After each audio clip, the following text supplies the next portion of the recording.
오늘은 한 가지 질문을 드리면서 설교를 시작하려고 합니다. 여러분은 하나님의 말씀의 능력을 믿으십니까? 아멘이죠. 세상 사람들은 보이지 않는 말씀을 무시하고 무력하게 볼 수 있지만 하나님의 사람들은 말씀의 능력을 믿는 사람들입니다.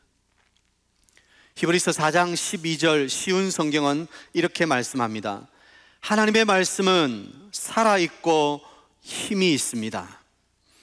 양쪽에 날이 선 칼보다도 더 날카로워서 우리의 혼과 영과 관절과 골수를 쪼개며 마음속에 있는 생각과 감정까지 알아냅니다. 하나님의 말씀이 살아있고 힘이 있고 능력이 있고 활동하는 줄 믿습니다. 오늘 그 하나님의 말씀이 예배하는 여러분의 심령 가운데 임하게 되시기를 축복합니다. 우리가 먼저 말씀의 능력을 믿고 체험하고 은혜를 누리는 것이 중요하다는 거예요. 그런데 오늘 본문은 참 어두운 단어로 말씀을 시작하고 있습니다. 3장 1절을 보면 아이 사무엘이 여호와를 섬길 때 말씀이 희귀하여 이상이 흔히 보이지 않았더라. 그 당시에 말씀이 끊어져 버린 시대, 더 이상 하나님 말씀이 임하지 않는 시대, 그 당시에는 성경이 완성된 시대가 아니기 때문에 우리처럼 이런 성경은 없지요. 그러니 하나님께서 직접 말씀해 주셨습니다. 그런데 하나님께서 더 이상 말씀하시지 않는 겁니다. 하나님이 더 이상 나타나시지 않는 겁니다. 우리는 그것을 어둠의 시대라고 말하죠. 우리가 이 시대를 보면서 어둡다고 말하는 이유는 무엇입니까? 보통은 정의가 잘 실현되지 않을 때, 불의가 득세하고 악이 성행하고, 그런데 법이 그것을 잘 제어하지 못하고 잘 심판하지 못할 때, 한마디로 정의가 구현되지 않을 때 우리는 세상이 어둡다고 말합니다. 그러나 믿음의 세계에 있어서 어둡다고 말하는 것은 하나님의 말씀이 있느냐 없느냐 하는 것입니다. 왜냐하면 하나님의 말씀이 우리 삶의 기준이기 때문입니다. 그런데 그 당시에는 하나님의 말씀이 없어서 어두운 세상이었다는 것입니다. 오늘날 우리가 왜 영적 어둠의 시대라고 말합니까? 김서택 목사님은 그의 강해집에서 이렇게 꼬집었습니다. 하나님의 백성에게 영혼의 어둠이 임하는 것은 세상에 돈 버는 재미에 빠져서 하나님의 말씀을 사모하지 않기 때문이다. 성도들은 하나님 말씀을 정금보다 더 사모해야 된다. 그런데 말씀을 소홀히 생각하고 세상의 욕심에 빠질 때 영적인 암흑기가 오는 것이다. 그러므로 하나님의 백성은 다른 것은 빼앗겨도 절대로 말씀을 빼앗겨서는 안 된다. 맞는 말씀이죠. 하나님의 백성에게 있어서 하나님보다 더 사랑하는 것, 하나님보다 더 가치를 두고 말씀보다 더 소중히 여기는 것이 있다면 그것은 곧 영혼의 암흑기라고 말할 수 있습니다. 사랑하는 성도 여러분, 우리는 하나님 말씀을 가까이 하고 늘 말씀을 읽고 묵상하고 말씀을 받음으로 영혼의 어둠이 물러가게 되기를 축복합니다. 그러나 안타깝게도 이 엘리라는 제사장은 하나님보다도 아들들을 더 사랑했어요. 하나님 말씀보다도 아들의 일거수일투족이 더 좋았어요. 그래서 아이들이 최고였어요. 그러니까 하나님은 당신보다도 아들들을 더 사랑하는 엘리에게는 말씀하실 수가 없었던 것이죠. 기억합시다. 말씀이 없는 세상은 어둠으로 가득할 수밖에 없습니다. 우리가 하나님 말씀보다 세상을 더 사랑할 때 세상은 점점 더 어두워지는 거예요. 그러므로 하나님의 백성인 우리는 말씀을 사랑하고 말씀을 이 땅에 외치고 말씀으로 길을 내는 하늘의 사명을 감당하는 천국 백성이 되어야 된다는 것입니다. 아멘이십니까? 저는 우리 사이동교회 모든 성도님들이 먼저 말씀을 체험하고 말씀의 은혜를 누리게 되시기를 축복합니다. 그리고 나아가 여러분이 계시는 그곳에서 말씀의 등불을 켜십시오. 3장 3절을 보면 하나님의 등불은 아직 꺼지지 아니하였으며, 이게 굉장히 중요합니다. 하나님의 말씀이 희귀하고 이상이 흔히 보이지 않던 그 어둠의 시대, 여전히 하나님의 등불은 꺼지지 않았다. 우리가 아무리 세상이 어둡다 해도 우리에게 하나님 말씀이 있다면 여전히 희망이 있는 줄 믿습니다. 우리가 말씀을 누리고 우리가 그 말씀 안에 길을 내기 시작할 때 이 세상은 어둠이 물러가고 찬란한 희망의 빛이 비치기 시작하는 것입니다. 바로 여러분과 우리 교회를 통해서, 한국 교회를 통해서 이 일이 이루어져야 되는 것입니다. 저는 우리 사기동 교회가 이 놀라운 역사에 하나의 불쏘시개 같은 역할을 할 수 있기를 간절히 소원합니다. 우리 성도님들이 계시는 그 자리마다 하나님의 등불이 켜져서 여러분 때문에 그 어둠의 땅이 환하게 비춰오는 기적의 역사가 임해야 하는 것입니다. 자, 그런데 이렇게 말씀이 임하지 않던 그 어둠의 시대에 어린 사무엘에게 하나님의 말씀이 임했습니다. 4절 보면 여호와께서 사무엘을 부르시는지라. 엘리는 부르시지 않고 사무엘을 부르십니다. 자, 오늘 하나님 말씀을 받은 사무엘을 보면서 어떤 사람에게 말씀이 임하는지 살펴보도록 하겠습니다. 첫 번째, 어떤 사람에게 말씀이 임합니까? 하나님 안에 거하는 자에게 말씀이 임합니다. 받아하시겠습니다. 하나님 안에 거하는 자에게 말씀이 임합니다.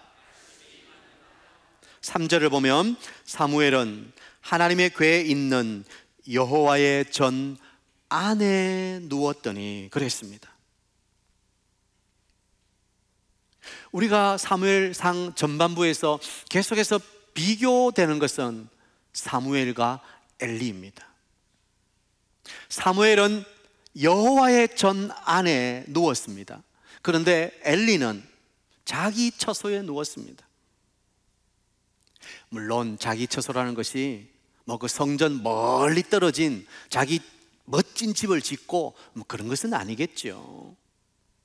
아마 엘리도 성전 안에 어떤 그 제사장의 자기 처소가 있지 않았겠습니까?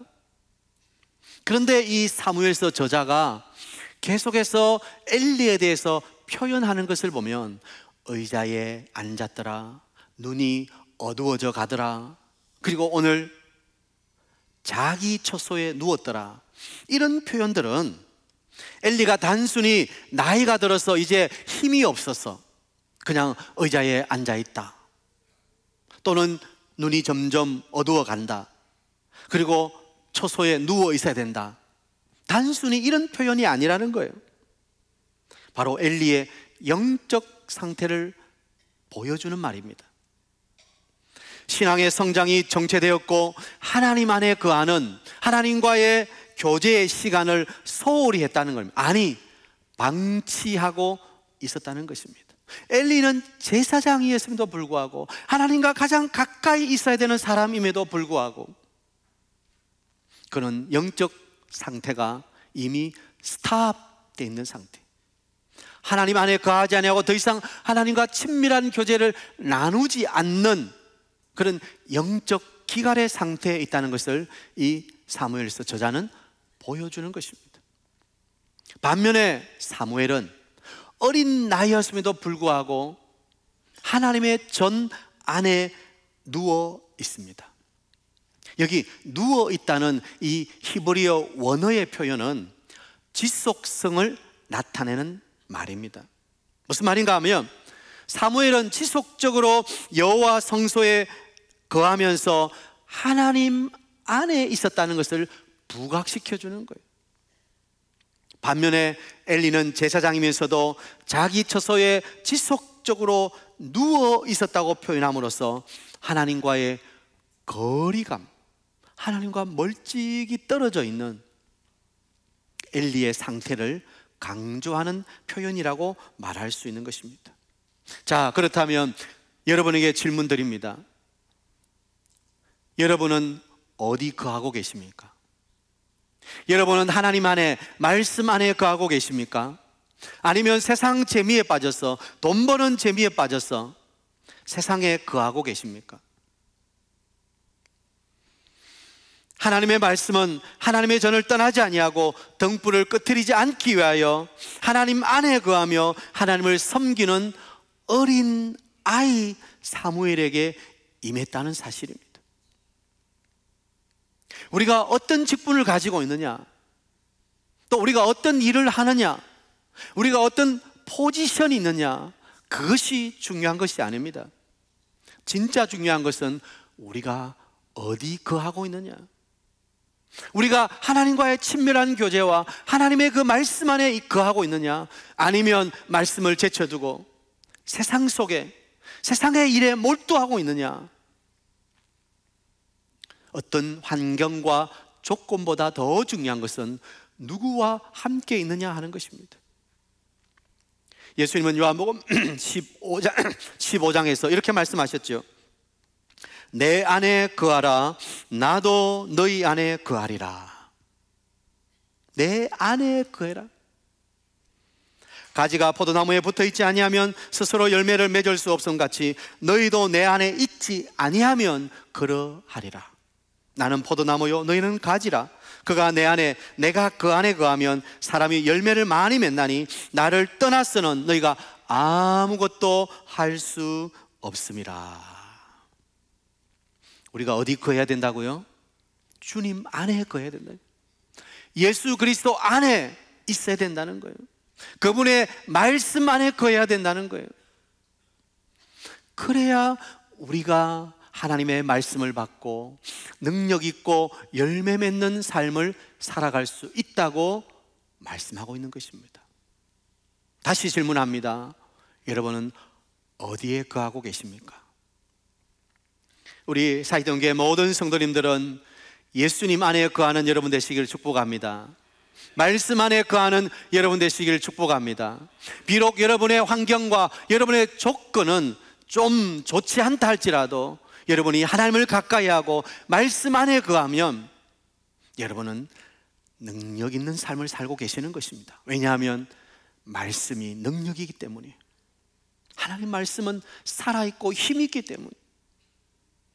오늘 3부 예배 참여한 우리 모든 성도님들이 주님 안에 거하여 말씀을 받고 말씀의 능력으로 풍성한 열매 맺는 삶을 살아가시게 되기를 축복합니다.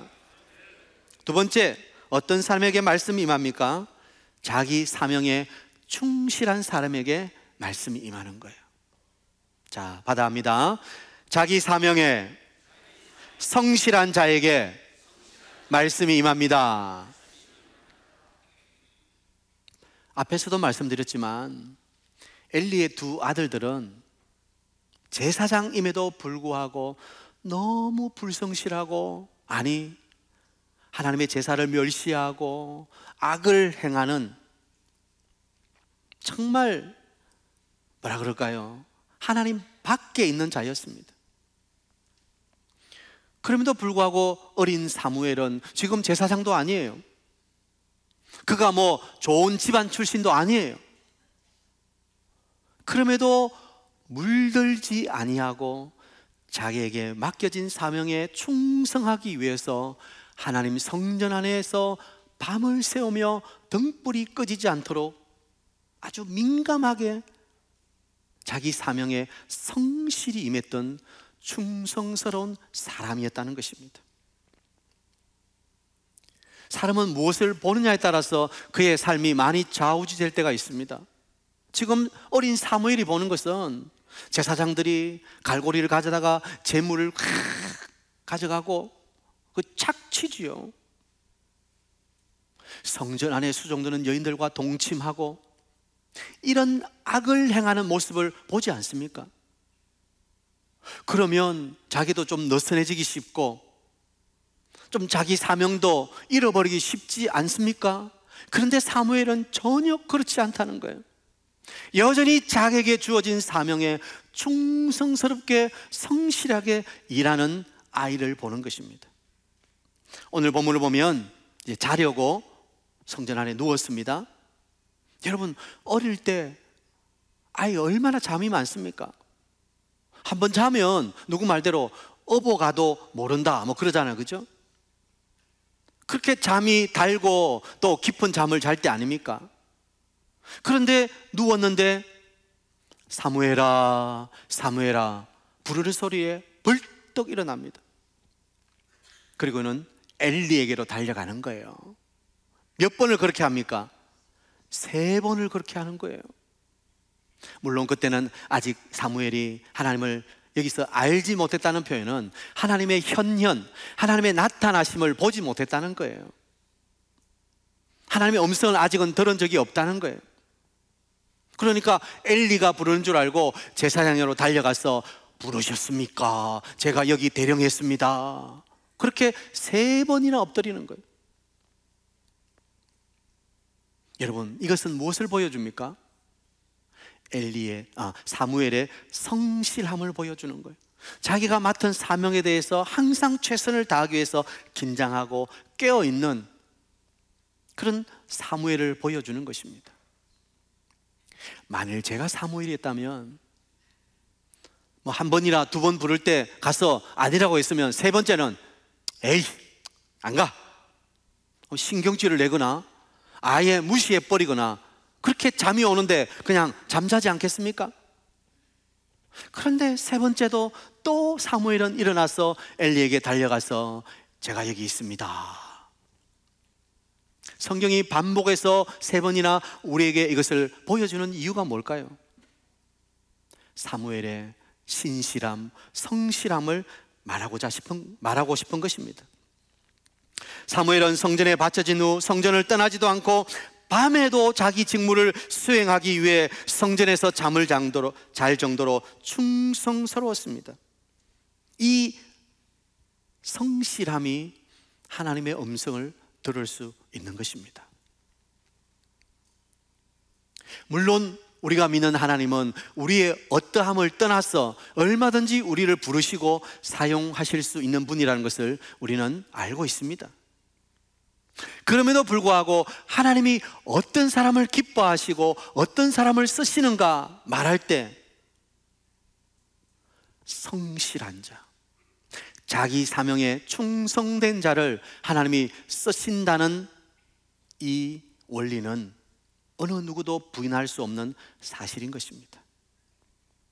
왜냐하면 하나님의 원리는 심은 대로 거두는 원리이기 때문입니다. 여러분, 우리 하나님을 오해하지 마세요. 나는 아무것도 안 하는데 하나님이 그저 은혜를 주시고 그저 복을 주시고, 우리 하나님은 무한하신 은혜의 하나님이니까 그렇게 하나님을 오해하지 마십시오. 하나님에게는 그런 은혜와 사랑이 풍성하시지만 또 하나님은 공의의 하나님이십니다. 하나님은 우리가 전혀 하나님 일에 대해서 관심도 없고 사모하지도 않고 충성되지도 않은데 그냥 일을 덥석덥석 맡겨주시는 분이 아니십니다.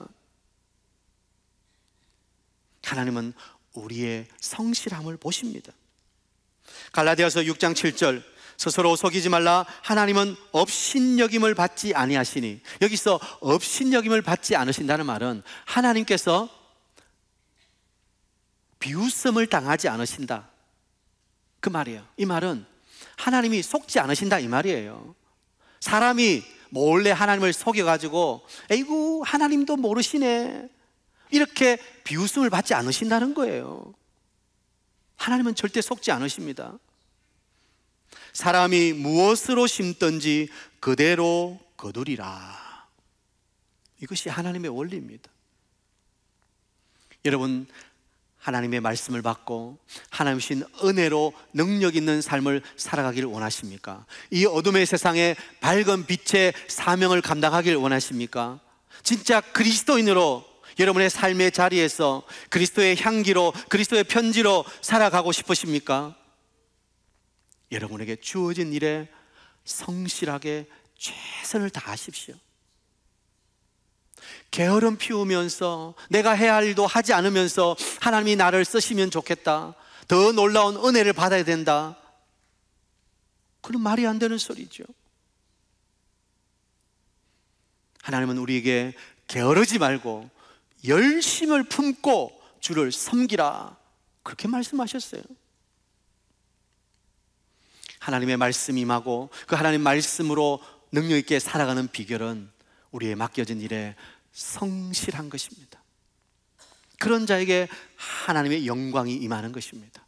저는 우리 사직동교회 모든 성도님들이 주님이 맡겨주신 교회 일이든지 여러분의 삶의 자리에서 여러분의 일이든지 성실하게 최선을 다해서 여러분의 사명을 감당하시기를 축복합니다. 그러면 하나님의 말씀이 여러분과 함께하게 될 것입니다. 마지막 세 번째, 어떤 사람에게 말씀이 임합니까? 듣기를 사모하는 자에게 말씀이 임하는 거예요. 자, 받아하십니다. 듣기를 사모하는 자에게 말씀이 임합니다. 오늘 10절이죠. 사무엘이 이르되 말씀하옵소서, 주의 종이 듣겠나이다.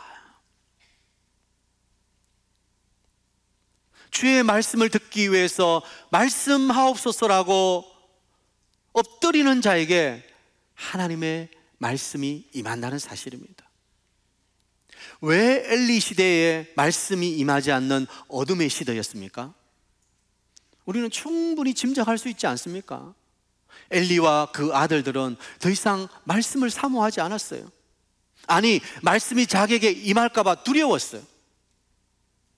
자기 마음대로 하고 있는데, 자기가 하고 싶은데 정욕대로 살고 있는데 전혀 하나님 말씀을 사모하지 않지요. 하나님의 말씀에 대해서 관심이 없는데 어떻게 하나님 말씀이 임하겠습니까? 그래서 하나님의 침묵은 어쩌면 당연했을 것입니다. 하나님은 사랑하는 자들에게는 말씀을 주시지만 하나님보다 세상을 더 사랑하고 아들을 더 사랑하고 돈을 더 사랑하고 자기를 더 사랑하는 자에게는 말씀을 빼앗으신다는 것을 기억해야 됩니다. 우리에게 하나님보다 더 사랑하고 더 가치를 두고 더 사모하는 것이 있다면 하나님의 말씀이 임할 수가 없는 거예요. 그것은 하나님의 말씀이 없어서가 아니라 우리의 눈과 귀가 닫혀 있기 때문인 것입니다. 사랑하는 사역동교회 성도 여러분, 하나님 말씀 듣기를 사모하는 여러분 되시기를 바랍니다. 어떤 분들은 은혜를 너무 값싼 은혜로 바꾸어 버립니다. 아니, 은혜 하는데 은혜는 아무것도 한 것이 없는 자에게 주시는 선물 아닙니까? 그러니까 내가 뭔가를 하지 않아도 하나님은 주시는 거 아닙니까? 그 말은 반은 맞고 반은 틀린 거예요. 물론 하나님의 은혜는 값없이 주시는 선물입니다. 그러나 또 한편으로 하나님의 은혜는 은혜를 사모하고 은혜를 찾고 구하는 자에게 주시는 하나님의 복이라는 것을 우리는 알아야 되는 거예요. 잠언 8장 17절, 나를 사랑하는 자들이 나의 사랑을 입으며 나를 간절히 찾는 자가 나를 만날 것이니라. 여러분, 너무 피동적으로 신앙생활을 하려고 하지 마세요. 수동적으로 하지 마세요. 우리의 신앙은 능동형이 되어야 됩니다. 그래서 우리가 항상 기도해야 되는 것은 주여 나에게 사모함을 주옵소서, 주여 저에게 말씀하옵소서, 듣는 귀를 허락해 주시옵소서, 내 눈을 열어 주님을 보게 해 주옵소서. 그 간구가 우리에게 있어야 된다는 것입니다. 사실 우리가 여러 가지 상황과 환경 때문에 힘들어할 때가 있죠. 근데 진짜 힘든 게 뭡니까? 내가 그것을 감당할 능력이 없어서라기보다는 하나님이 내게 주시는 희망이 보이지 않기 때문에 우리가 더 좌절하는 거 아닙니까? 아무리 힘들고 어려워도 하나님이 나와 함께 하심이 믿어지고 하나님이 이 일을 통해서 나를 연단시키시고 이 시련은 나를 넘어뜨리는 것이 아니라 하나님이 나를 연단시키셔서 더 놀라운 하나님의 작품으로 빚어가시는 하나님의 섭리라는 믿음이 내 안에 있다면 그 고난이 그렇게 나를 힘들게 하지는 않습니다. 어려운 시기를 살아가고 있지만 우리에게 하나님 말씀이 임하고 그 말씀이 내 안에 있다면 어려워도 우리는 다시 일어설 수 있고 다시 우리는 희망을 노래할 수 있는 것입니다. 말씀이 없기 때문에 힘들어지는 거예요. 말씀이 임하지 않기 때문에 좌절하게 되는 거예요. 그러므로 사랑하는 성도 여러분, 말씀을 사모하고 말씀을 받으시기를 축복합니다. 오늘도 하나님은 성경을 통해서 우리에게 말씀하고 계십니다. 하나님의 역사하심을 보여주고 계십니다. 여러분의 눈과 귀를 열고 하나님 앞으로 나오시기를 축복합니다. 하나님은 사랑하시는 자에게, 아니 하나님을 사랑하는 자에게 하나님은 은혜를 부어주시고 말씀을 주시는 것입니다. 저는 우리 사익동교회 모든 성도님들이 하나님을 사랑함으로, 어떤 것보다도 하나님을 사랑함으로 하나님 말씀이 여러분 안에 충만하게 거하게 되시기를 축복합니다. 이제 말씀을 마무리하겠습니다. 오늘 19절에 보면 사무엘이 자라매 여호와께서 그와 함께 계셔서 그의 말이 하나도 땅에 떨어지지 않게 하시니 그랬습니다. 하나님의 부르심, 하나님의 말씀을 받은 자들은 하나님이 함께 하셔서 그 말이 땅에 떨어지지 않는 말씀의 권세를 주신다고 약속하시는 것입니다. 여러분의 말에 권세가 있습니까? 여러분의 말에 힘이 있습니까? 하나님의 말씀이 여러분 안에 충만히 거하게 될 때 여러분 말씀의 권세를 가진 놀라운 비상한 사람이 된다는 것을 아셔야 됩니다. 우리가 비범한 사람이 되는 것은 우리가 어떤 실력이 있어서가 아닙니다. 우리가 어떤 높은 지위에 있어서가 아닙니다. 내가 많이 가졌기 때문이 아닙니다. 하나님의 말씀이 내 안에 역사할 때 우리는 비범하고 비상한 사람이 되는 것입니다. 말씀의 홍수 시대를 살아가고 있습니다. 그러나 막상 말씀이 다 땅에 떨어져 버리고 맙니다. 들어도 행하지 않기 때문에, 들어도 순종하지 않기 때문이에요. 저는 여러분이 하나님 말씀을 받을 뿐만 아니라 말씀을 받은 대로 믿고 순종해서 여러분의 말이 땅에 떨어지지 않는 말씀의 권세를 가진 하늘나라 백성들이 되시기를 축복합니다. 믿음의 사람에 있어서 능력은 말씀입니다. 오늘도 말씀이 우리의 살 길입니다. 오늘도 진리는 말씀입니다. 우리 사익동교회 모든 성도님들이 이 말씀 붙들고 믿음으로 승리해서 이 어두운 시대를 환하게 밝히는 등불과 같은 사명을 감당하는 여러분 다 되시기를 주님의 이름으로 축복합니다.